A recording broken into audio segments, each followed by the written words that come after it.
One rhyme at a time, unpacking the meaning and the muse with the Poetic Diva is podcast programming that reminds us of the connection between poetry and mental and emotional wellness.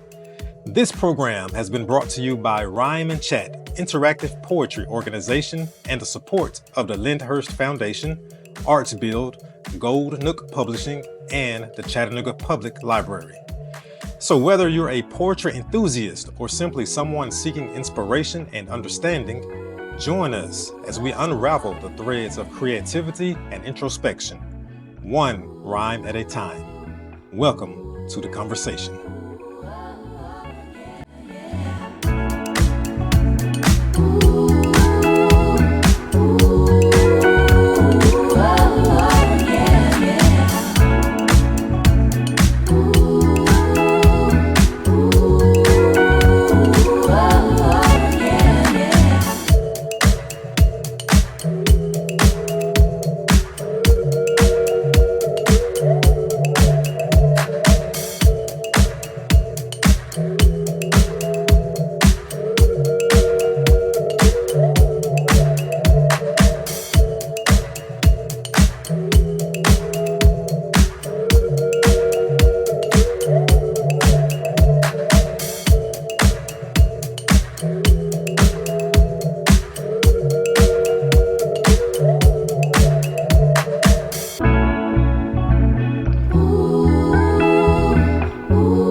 Welcome to the One Rhyme at a Time, Unpacking the Meaning and the Muse podcast, where poetry meets mental wellness, right here in the heart of Chattanooga, Tennessee.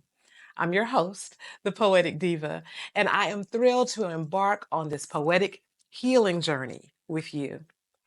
In every episode, we embark on a journey where we investigate the meaning and the muse of poetry and its connection to mental wellness. Our topic today is emotional intelligence, and we are joined by poet Obbie West.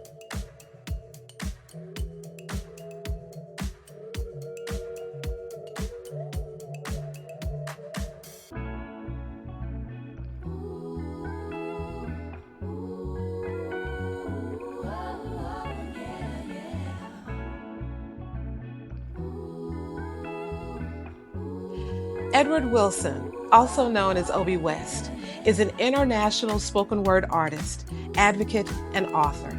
Originally from Los Angeles, California, Edward is a retiree from the United States Army.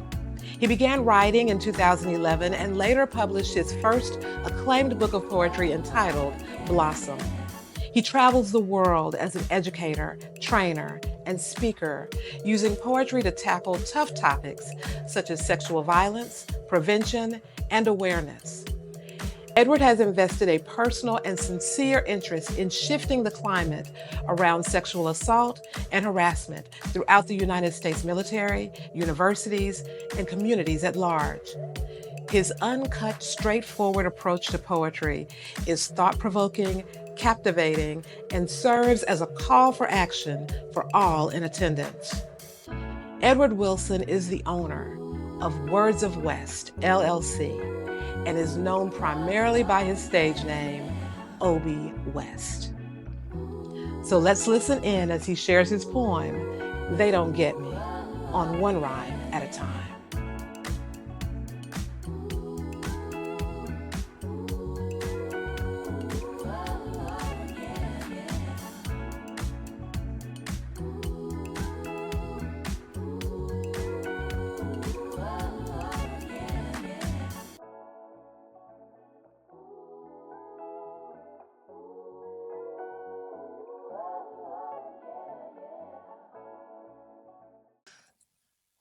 It's amazing having a mind with a maze in it.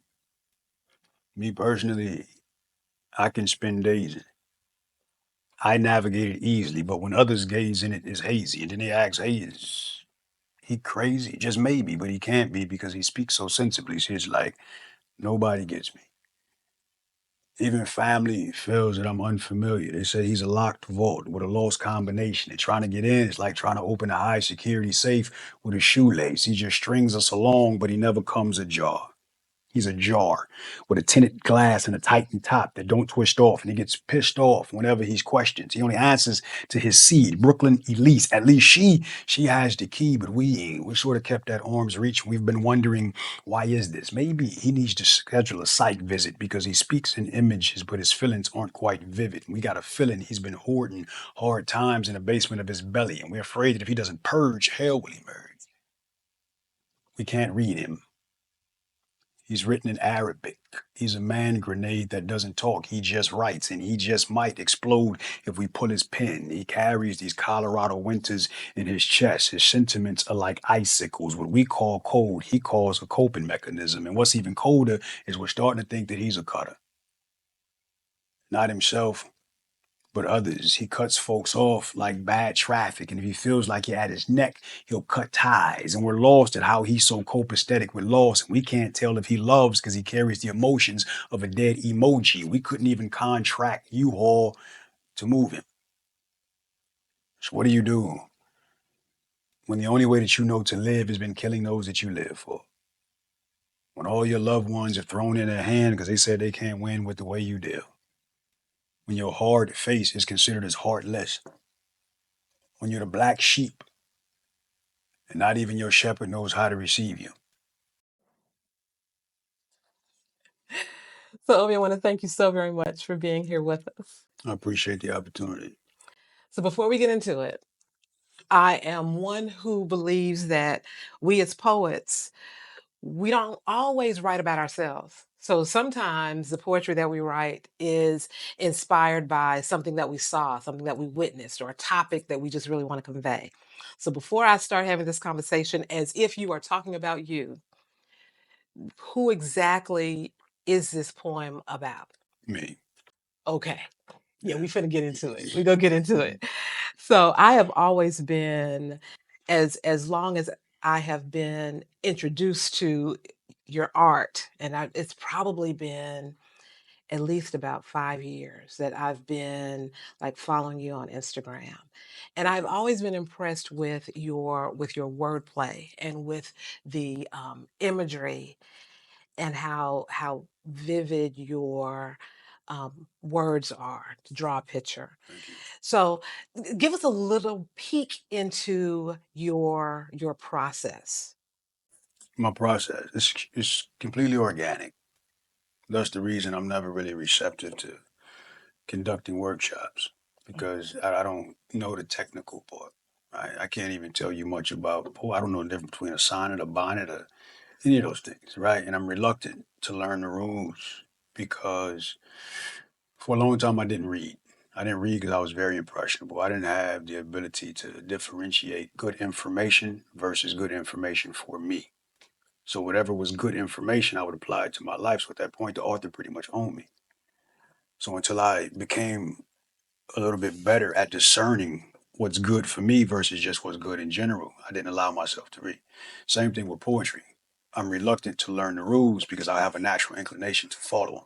And then there's no freedom, right? And poetry is freedom for me. So um, it's extremely organic. I don't have a set time that I write. I just live. And as I'm living, I'll hold a conversation with you and you'll say something that resonates and then that'll become a sentence. And then 4 months down the line, I'll be looking at my phone. I'll see that sentence and then a few associated thoughts will come to mind. Now there's a stanza. And then I'll look at that 3 months later. And then before you know it, that sentence that you said to me a year ago is now a poem. So it's just organic.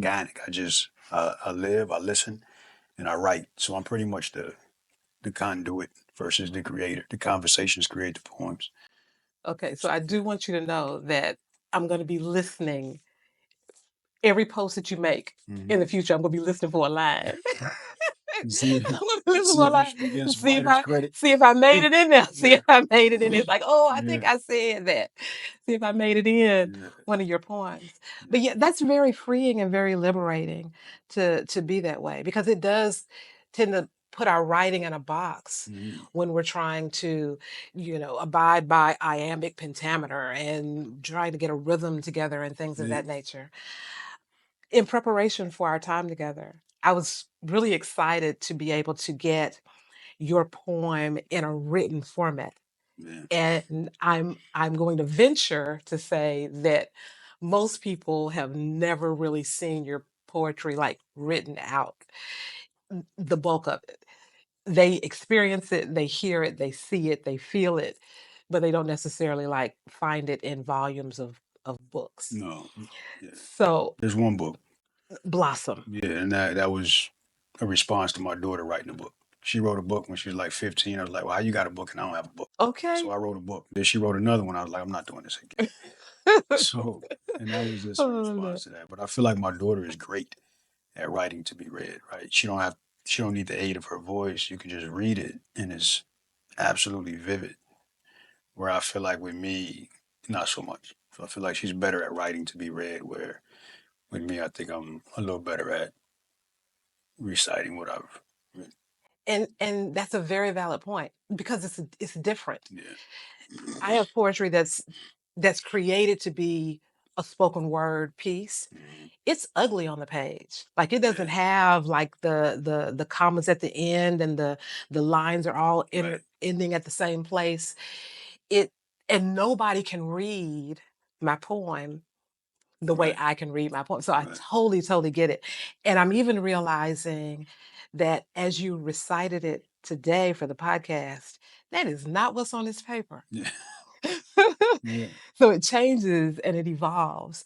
But Yeah. one of the benefits of having it on the printed page, it allowed me to catch some of the wordplay that I believe I would have missed if I only had an opportunity to hear Listen. it. Yeah.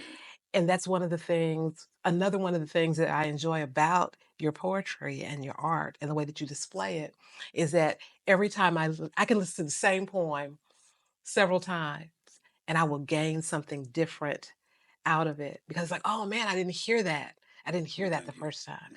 So that's a beautiful thing about about your art. So the very start of your poem where you talk about having a mind with a maze in it. I'm going to speak in generalities that people have a tendency to push aside or put in a box those things, those people that they don't understand. Right.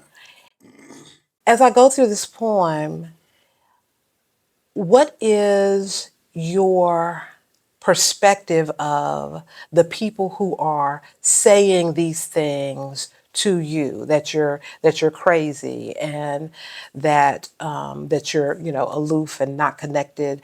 What is your response to those people? If they get a response, right? I think the nature of the Yeah. relationship determines whether or not a response is even warranted.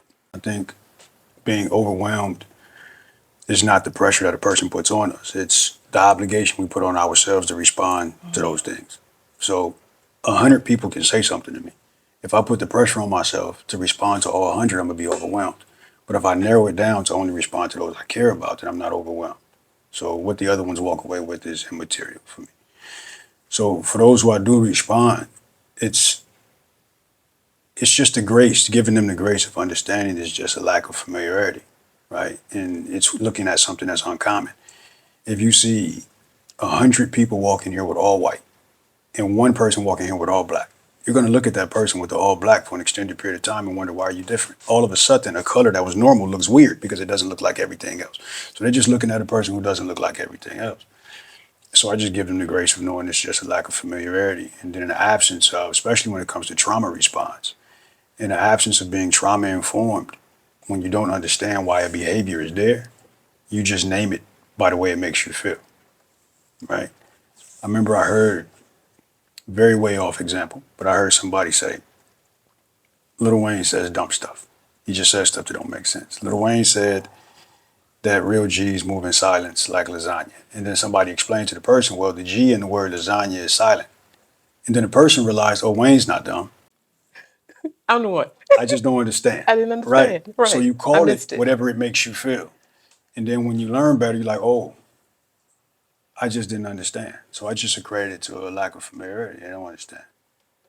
That's beautiful that you give people grace. And I think that leans into our overarching topic of emotional intelligence. But there's a process that life takes you through in order to get to a point to where you can give people grace. But So what did that journey look like for you? I feel like for me, it's understanding the intent versus the impact. There's people who may say or do a thing and it impacts you a certain way. And oftentimes we respond to the impact without considering, but what was their intent?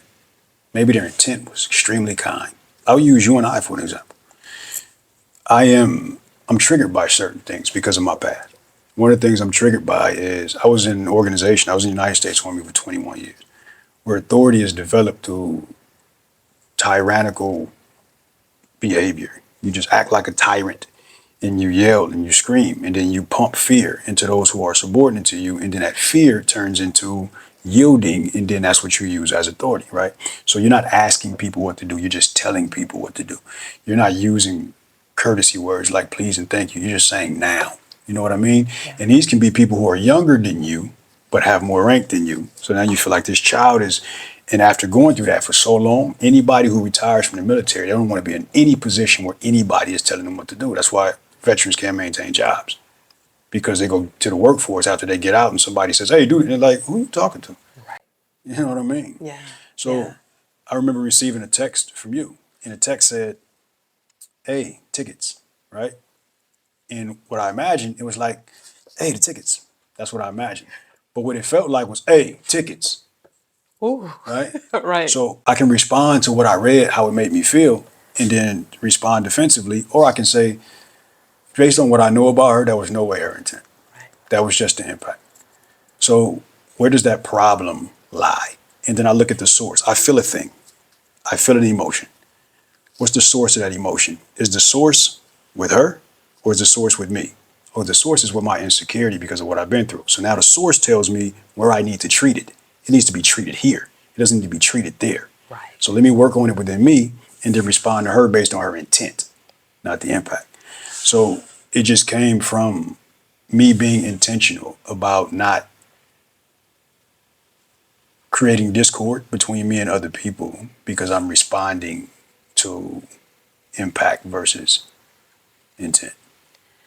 That is really, really powerful. And I think it would allow us to have stronger and more long lasting relationships and friendships with people if we did take the time that when something does like hit us a certain way, if we took the time to evaluate like, okay, where did that come from?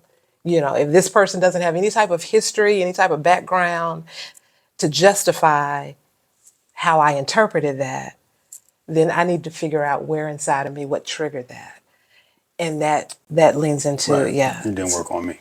Yeah, I Yeah. need to work doing the work. Right. Yeah. Emotional intelligence is absolute intentionality. It's not knee-jerk responses. Our behavior shouldn't look like our emotion. Our emotion is erratic. Our emotion is angry. And if we allow it to be a knee-jerk response, and our behavior looks just like that. And then we find ourselves saying stuff like, hey, my bad for earlier. I was just. Right, You find yourself saying that all the I time. didn't mean that. I didn't mean You're that. just I didn't having a mean, knee-jerk reaction to the yeah. way you feel. So I sit with the way I feel. I acknowledge it. And then I sit with it and I talk to myself about it and then I respond. Right. Well, I'm so glad you didn't come at me. No, because With I knew good and hell well that this is just years of me being told what to do. So now anything I read, even if it's not in that nature, it feels like I'm being. So I knew that that wasn't the case. Right. So it would have been. There's been times where I was in traffic and I responded to something and just had a very Oh very yeah. quick and then I'd be hurt. I'll drive past the person who I'm blowing at and I'm looking in the car. They just oblivious to what they did. They're 90. Right. I'm like, why am I act so? It doesn't feel good to me when I irresponsibly respond to an emotion. So as a result of that, I'm intentional about it. Yeah. You give a nod to your relationship with your daughter. And in this particular poem, there is a wall that's up. There is some protection that's up, except in the case of your daughter. Tell us a little bit about the relationship with your daughter, and why is it that that Brooklyn and Leaf, and maybe some other key people in your life, how do they gain the opportunity to have access to you? Yeah, I don't know. What I do know, I know what the reality is. I don't know why that reality exists. But my daughter, I used to say she saved my life, right? And I still believe that, but I used to say it for other reasons. Now, she is my only evidence that I have ability to feel. There's been circumstances where there should have been a widespread feeling across the room for whoever it is that is witnessing that circumstance. And nothing. And it's not a reluctance to feel. It's absolute inability. But then with my daughter, so if it wasn't for her, I would have no evidence that I Wow. had the ability to feel. So she is my evidence, right? People go to medicine. She's my medicine cabinet. She's the thing that says, hey, look. So I don't know why, but that's the reality of it. I don't try to figure it out. I just acknowledge that that's the case. Now, the as you said, that inability to, like, the empathy, being impacted by the feelings of others, has that always been your journey, or is it your time in the military, that training, that brought you to that point? Yeah, it's absolutely been influenced by service, but it had nothing to do with the training. It had everything to do with real life. It's being put in situations where you're not confident that you're going home, right? So you have to protect the people around you from your imminent fate, what you think is your imminent fate. So you, it's like people who are in jail. They say, I have life here. This is home. I need to accept it as home and stop being worried about what's going on the outside. The only way I'm mentally surviving here is if I accept this as being home. But if I'm stressing myself, worried about what's out there, I'm not going to make it. So when you're in a combat zone where they put you in an airplane and they land you in a place where there's people waiting for you to land so they can kill you. And then they just say, okay, get out the airplane and y'all figure it out. I'll see you in a year so I can take you back home. And then within 1 or 2 days of being there, you're in vehicles that are being shot at, that are exploding. You don't think you're going to make it the other 365 days. So now you have to not only develop a coping mechanism for yourself, but you have a 2-year-old daughter at the house. You have to disappear to her so that when something happens to you, it doesn't create a void because you're already gone. So you don't call home no more. You just disconnect from those people, and the only thing you focus on is what's going on. They don't hear from you, so they get used to not hearing from you. So when you come back in the box, there's no adjustment. But then when you live and you go home and you can't flip the emotional switch back on, now you have to figure out how to be emotionally supportive when you don't have an emotion. You have to figure out how not to be insensitive to the way somebody else feels because you don't feel the same way. Right. You got to figure out, okay, something just happened. This is the feeling that a normal person would have in this situation. How do I look or act like I have that feeling so that I don't look insensitive to the person who needs me right now? And you got to figure out how to act. So it comes from what was at one point a survival tactic. And that survival tactic has second and third effects. And one of those second and third effects is attachment disorder, which is an actual diagnosis that I have. I didn't even know that was a thing. And I've been diagnosed as part of my disability from the military. So that's where it came from. You sharing that reveals so much as far as the meaning behind some of the lines in your poem.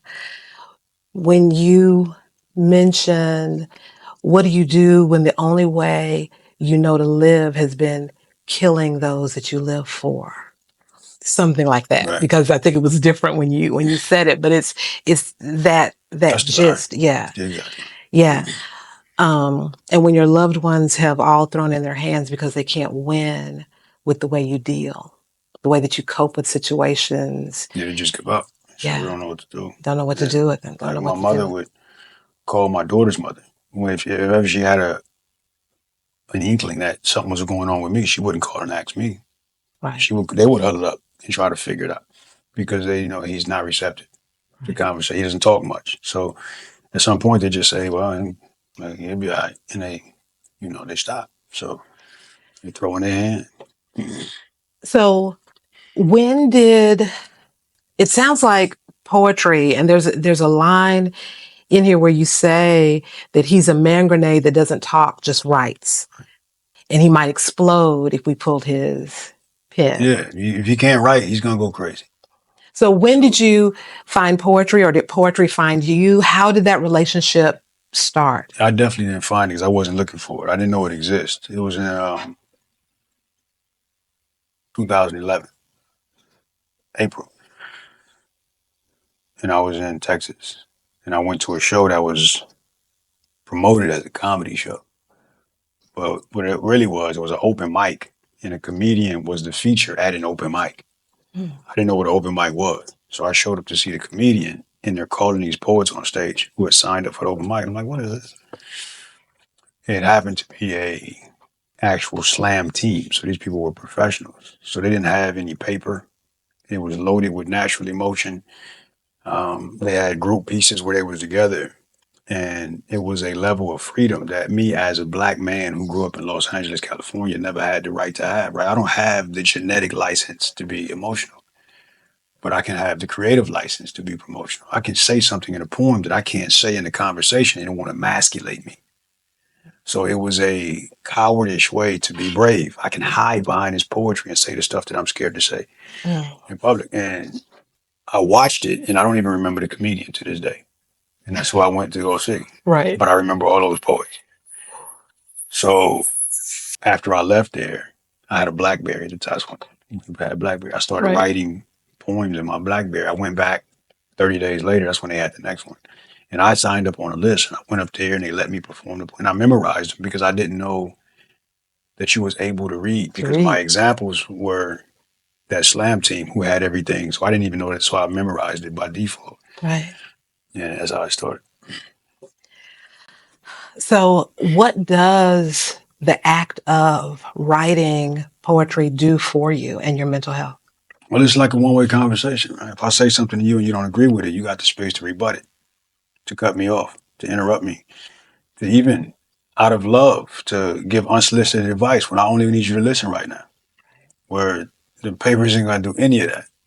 So it's just a one-way conversation that I can have um, without any interruption, without, any feedback that I'm not looking for. It's an absolute freedom. And then there's the creative aspect of it that's absolutely fulfilling for me, just to be able to say something in a way that you normally wouldn't hear it said in a conversation, or say something in a way that I know probably not anybody on earth right now that's thinking to use these words to describe this thing. Right. So that part is absolutely fulfilling as well. It's also a tool that you use to communicate and to speak on some really challenging and hard topics as well. How did you get to that point to where you realized that this was something that you could use in that way? I think most people who are going through a thing don't have the voice to talk about it, platform to talk about it, right? And I once heard someone say that poets shouldn't talk about anything beyond their own experience.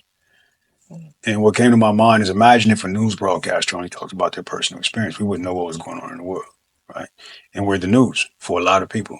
Yeah. So if I can only talk about me, you're not going to know what's going on with this guy that's sitting next to me on the plane who has Parkinson's, and he has a middle seat on Spirit where the seats are small, and he's constantly moving his hand. And he has to deal with the anxiety of wondering what the person next to him is thinking because his arm is shaking on him. Right. He's not going to talk about it because he don't even want to be in front of people. But I can experience that flight with him for 3.5 hours and then use that energy to write something and now give you more awareness about this man so that he doesn't look unfamiliar and you call him the name that aligns with how you feel about him when you see him. Yeah. You know what I mean? So I think being around a lot of people who were underrepresented is what made me start writing about those things. Primarily people who were dealing with assaults, like sexual assaults. Sexual assaults is a huge muzzle. A lot of those people don't even want to talk. So in the absence of someone to speak for them, then there's no awareness.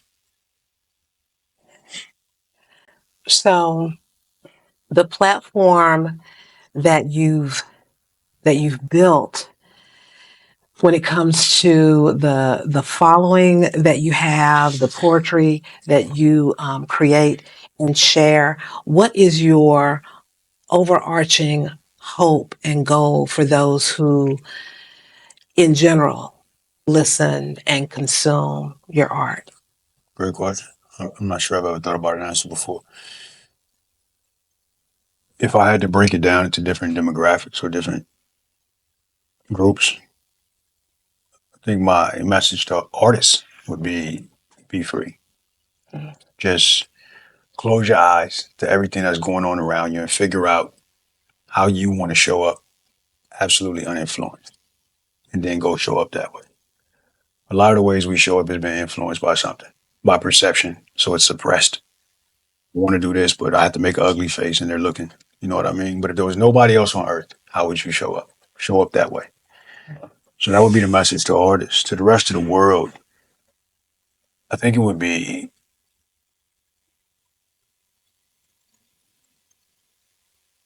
every day that we live, and I say this often, every day we live is one day less that we have left. Mm. So a lot of us, we put peace of mind off. We put it off. We put peace of mind off until one day, right? And one day don't even have a date. That just means anytime before we die. So it can be the day before demise, right? Don't put peace of mind off. Figure out what's hindering it right now and try to detach from that thing. And it's going to be difficult because it might require some, severing some relationships or removing ourselves from some things that has become comfortable. But just don't put peace of mind off would be the message. So I think I talk a lot about self-love. I talk a lot about healthy selfishness. Mm-hmm. I talk a lot about those things, and that's what that's about. Don't put peace of mind off. I am the I have the most peace of mind on planet Earth, but I have a lot of boundaries. And those boundaries become eggshells to the people around me, and I gotta let them walk on those. Because in the absence of that, people will they're more concerned about what they want from you than they are for what you need for yourself. Say that And one more time. people are more concerned about what they want from you than they are about what you need for yourself. So the person in front of you is not going to set a boundary for you. They're going to challenge the boundary. So if it's not there, you'll live your whole life just being pulled from. Um, so don't set a boundary and don't put peace of mind off. So there's a line in your poem where you say, when you're the black sheep, not even your shepherd knows how to receive you. In that particular line, who is the shepherd? My mother. Mother. Yeah.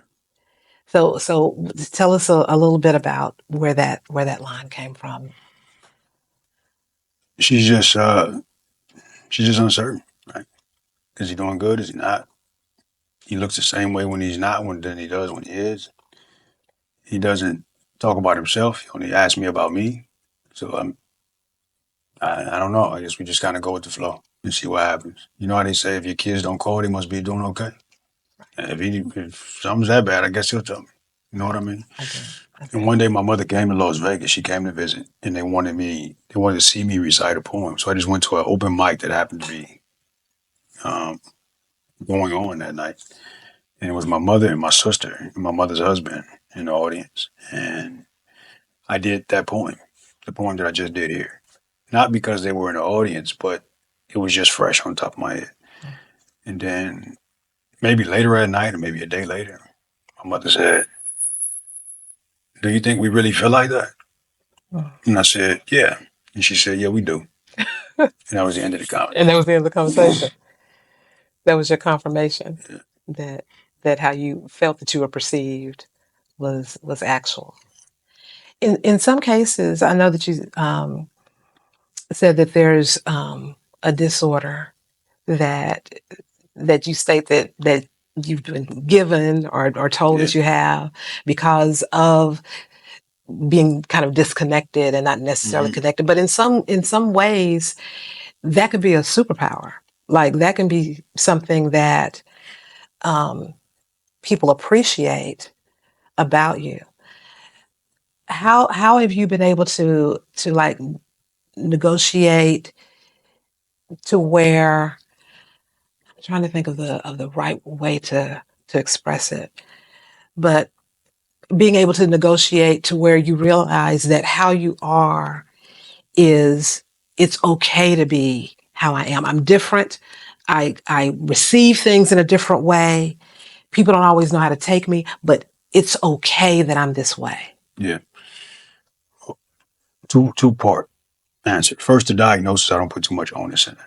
I think if someone diagnoses us with a thing, like you'll hear, Easy E got diagnosed with AIDS, a week later he was dead. If they wouldn't have diagnosed him or told him, he probably would have stayed alive longer. You know what I mean? But once it sunk into his head, I got what? Right. He just died. Right. So Right. I Just don't put gave too much up. onus in the diagnosis because it tends to influence your behavior. It gives you permission to be a certain way and just blame it on the diagnosis. You know what I mean? It makes you feel hopeless that something can change because I've been diagnosed with it. You know what I mean? So I don't put too much onus in that. The second part of the answer is I'm a firm believer that heaven is achieved by the way you treat people. Bottom line. I don't care about your pinstripe suit. I don't care about none of that stuff. It's how you treat people. And if I'm intentionally good to the people around me, I'm gonna be fine. If there's an afterlife, I'm gonna be okay. So that's one thing. Am I good to the people around me? Even if that good is painful, even if that good is rooted in honesty and that honesty is uncomfortable, am I good to the people around me? If the answer is yes, okay, I'm gonna move forward. Am I at peace psychologically? If the answer to both of those are yes, then I don't care about anything else. I don't care about perception. I don't care about everything that I've been diagnosed with, everything that I'm struck, all those things. I have peace of mind and I'm good to the people around me. What else is there? Your ability to set boundaries and to have standards and to like really stand firm on those things, that affords you a level of peace that a lot of people do not have. It seems like a lot of the turmoil that's in people's lives is because of the fact that they don't have standards, they don't have, Right. or they may have them and they, lay them down or set them Yeah. aside as far as having those really, really strong boundaries. How has that, what are your thoughts on the power of having those standards, having those boundaries, and protecting your peace? You have a line in the poem about cutting people off like traffic. Yeah. Yeah. So Perfect. tell us a little bit about the power of that. I feel like it's our responsibility to have our best interests in heart. And we are dependent on the people around us to do it. Oftentimes we're going to fall short. Even if the people around us don't mean us any harm. People are unintentionally opportunistic. There's something that you have to offer. And I want that thing from you despite what it's going to put you through in order to get it to me. So I think our peace of mind is rooted in being able to set those boundaries and knowing what our capacity is, how I have the bandwidth to support. I may want to support you wholeheartedly. You might want me to support you in this way. It's not going to serve me well to support you in this way. So I'm just going to support you in this way. I'm just going to sing this church song. That's the best that I can offer, but I'm going to offer it, right? Versus me putting the pressure on myself to support you the way that you're telling me to. And now I know that that's not going to serve me well later on. So just being able to know what your capacity is, what your bandwidth is, and operating within that, and letting people know, hey, listen, this is what I have to offer. Anything beyond that, I don't have it for. Yeah. And then if you love me, you're gonna understand me and be okay with that. But if your love is attached to what I can do for you, then you never love me. You love what I can do for you. So I'm okay with getting rid of you. And it's not gonna bother me. Yeah. Right? Regardless to what the title is, it's attached to relationships. Sometimes we're born into these titles, cousin, uncle, father, and because we're born into those titles, we have this obligation to stay attached, and we die unhappy. Right. Right. Nah, Right. nah, not me. Mhm. No.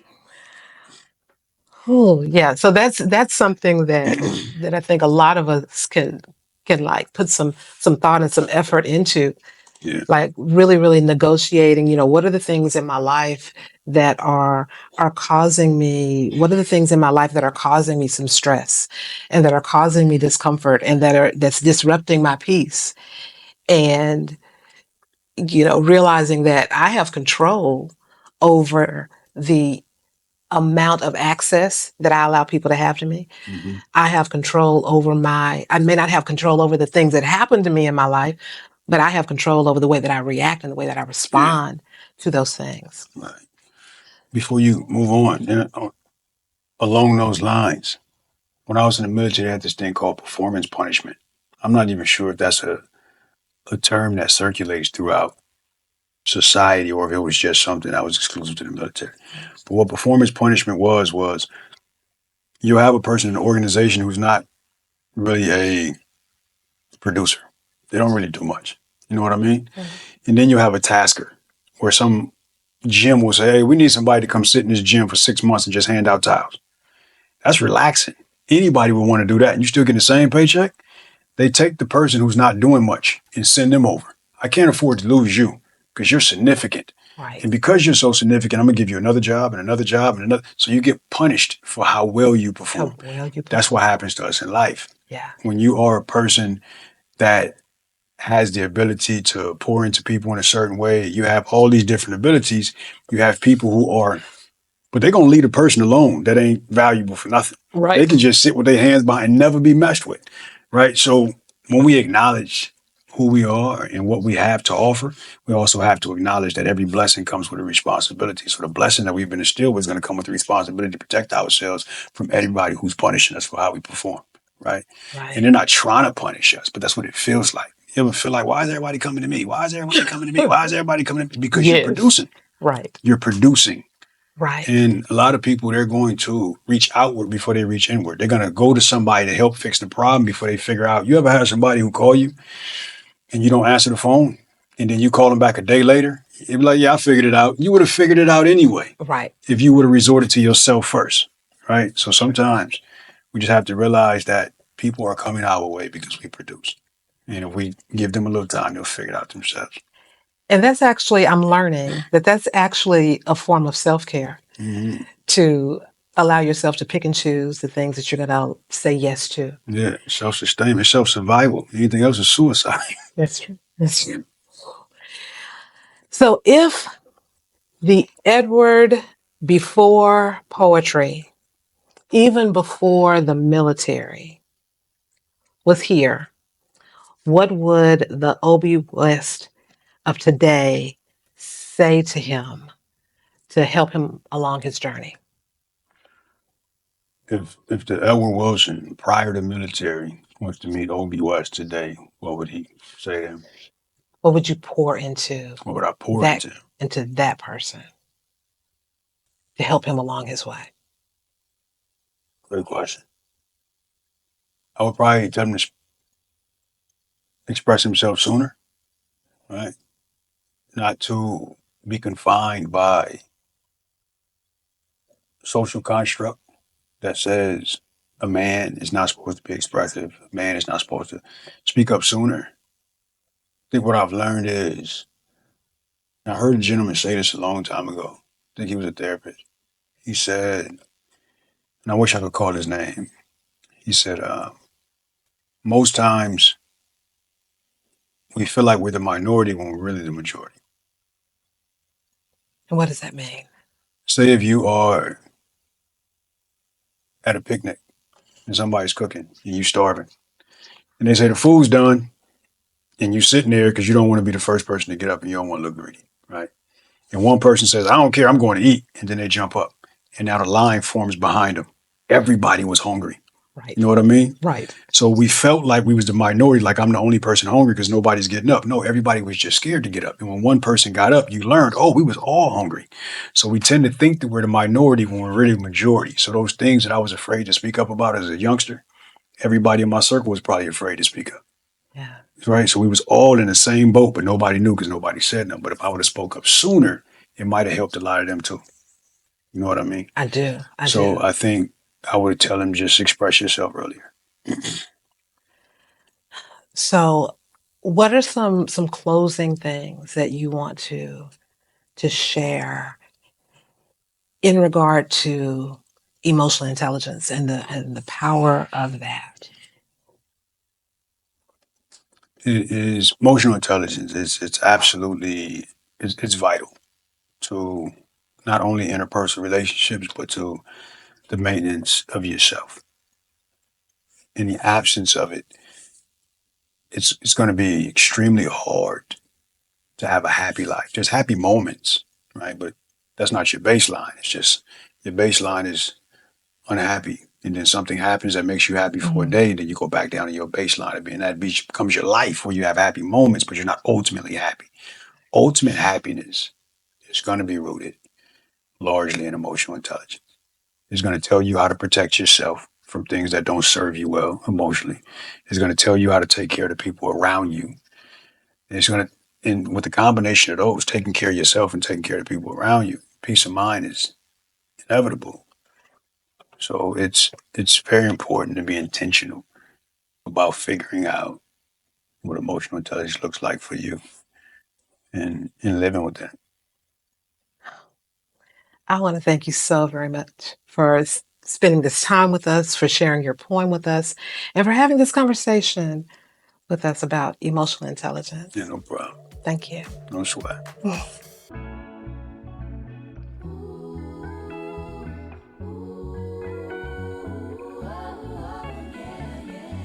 So, as we conclude another insightful episode of One Rhyme at a Time, I want to thank our featured poet, Obbie West, and thank him for sharing his poem, They Don't Get Me.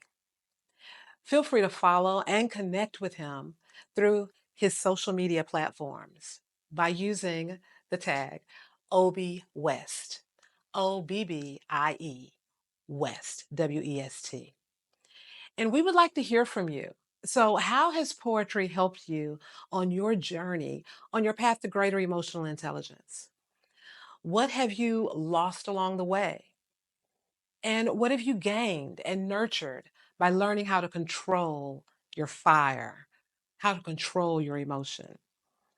Tell us in an original poem that you've written in response to this podcast and submit your poem to RNCPoetry at gmail.com for the chance to have your poem read on an upcoming episode. Emotions are like fire. When well managed, they support and nourish you and your relationships. But when left unmanaged and allowed to rage out of control, they can destroy everything around you. They can destroy everything that you've built, even you. There is a quote by Guy Finley that says, "Never speak out of anger, never act out of fear, never choose from impatience, but wait, and peace will appear." It is our hope that this conversation truly shows the importance of doing the work to make positive moves in your life and in the way that you relate and react to the world. And self-expression can be part of that journey to self-realization and self-motivation. Your level of emotional intelligence lies in how you react when things don't go well. You cannot control some of the things that happen to you, but you do have control over how you react to them. Until next time, this is the Poetic Diva. May your days be filled with inspiration, healing, and poetry, one rhyme at a time.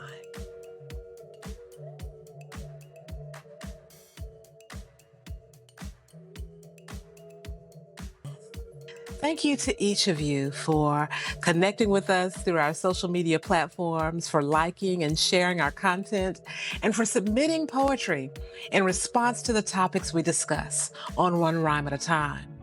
We absolutely love hearing from you and knowing that our content resonates with you. We are truly grateful. I am going to spend just a few minutes to give a recap of episodes that you should check out and to give you a peek at what's to come. Now, in each episode, we delve into the mesmerizing world of poetry, exploring poetic styles and methods with one poet sharing one poem. Then we have another conversation with a mental health professional to delve into the themes and emotions evoked and inspired by the poetry. We explore where the art of poetry and mental and emotional well-being intersect, shedding light on topics that resonate with us all. Now, our very first episode, it focused on the topic of disappointment and featured spoken word artist and educator Desiree C. Green, poetically known as Designer, featuring her poem, Breaking Up with Lonely. Then we met with licensed master social worker Adrienne McCroskey, who really broke it down for us as we talked about expectations, trauma, and trauma responses. She even shared some amazing coping techniques. Episode 2 dealt with anxiety, anxiousness, and angst, and the fact that to varying degrees and with varying situations, we all have dealt with it. Poet Nilanjan Patry read his poem Time Box and drew a vivid picture of anxiety when we needlessly put it on ourselves trying to please other people. Then Jamelia Knox gave some fantastic breathing techniques and refocusing methods. It was an amazing and insightful interview. On episode 3, we talked about grappling with grief, and our guest, Mama T, shared her poem called Stupid Apology, and she shared her grief journey with us as it relates to her dear friend who inspired the poetry. April Taylor, a licensed professional counselor, joined us to remind us of the importance of not putting a time limit to one's grief journey. She shared with us how to honor yourself and how to honor others as we navigate grief. Tips and tools were shared, including the value in finding a way to express and talk about your grief. I encourage you to check it out. Then, in episode 4, published author and poet Cynthia Robinson Young shared her poem, For Dead Molesters Whose Secrets We've Kept, opening up a conversation about coping with childhood trauma in adulthood. Michelle Pinkerton, a marriage and family therapist, talked about big T and little t trauma and the importance of having someone to talk to and a way to express trauma. Episode 5 features a conversation with nationally known West Coast spoken word artist and advocate Obbie West, who recently visited Chattanooga, Tennessee, for one of his private session performances. We are grateful to him for carving out some time to share his poem and to have a discussion with us about emotional intelligence. His poem, They Don't Get Me, sparked a great conversation about his personal journey with how he relates and reacts to others in his life, his mother, his daughter, and how time spent in the military has impacted his emotional state. He also gave great insight on setting boundaries. This is one that you don't want to miss. In episode 6, we talked about reconciling expectations from the perspective of Black fathers. I had the pleasure of sitting down with spoken word artist Arsenio Sorrell, also known as Deep Thought the Lyricist, all the way from Madison, Wisconsin. We had an in-depth discussion on his poem called Superman. We talked about fatherhood and his relationship with his children and his relationship with his art. Mindfulness professional Anthony Wiley Jr.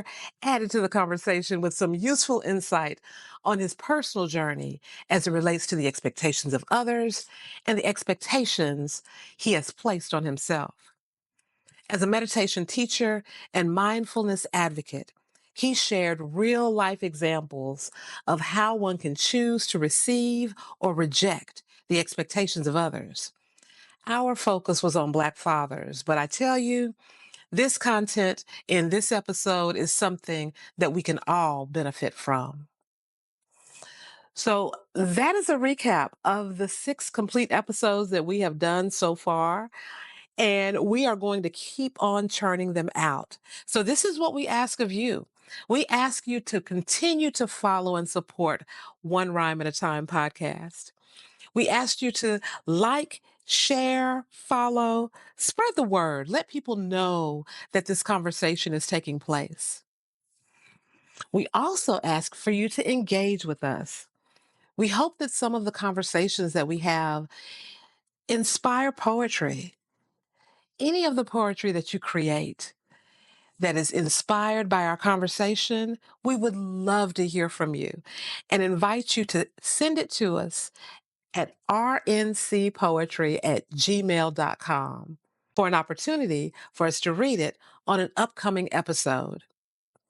Also, if you would like to be featured on an upcoming episode of One Rhyme at a Time, reach out to us. Send us your poetry so that it can be considered for an upcoming podcast. Or if you are a mental health professional who would like to be a part of the podcast, reach out to us. Let us know what your specialty is. Once again, our email address is rncpoetry@gmail.com.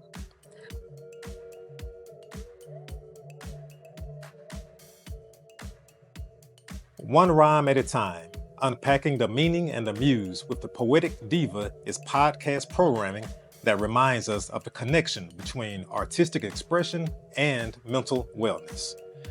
This program has been brought to you by Rhyme and Chat Interactive Poetry Organization with the support of Gold Nook Publishing, the Lyndhurst Foundation, Arts Build, and the Chattanooga Public Library. Thanks for listening. Don't forget to subscribe, rate, share, and leave comments for us on your preferred podcast platform. Your feedback helps as we continue to bring you meaningful content, one rhyme at a time.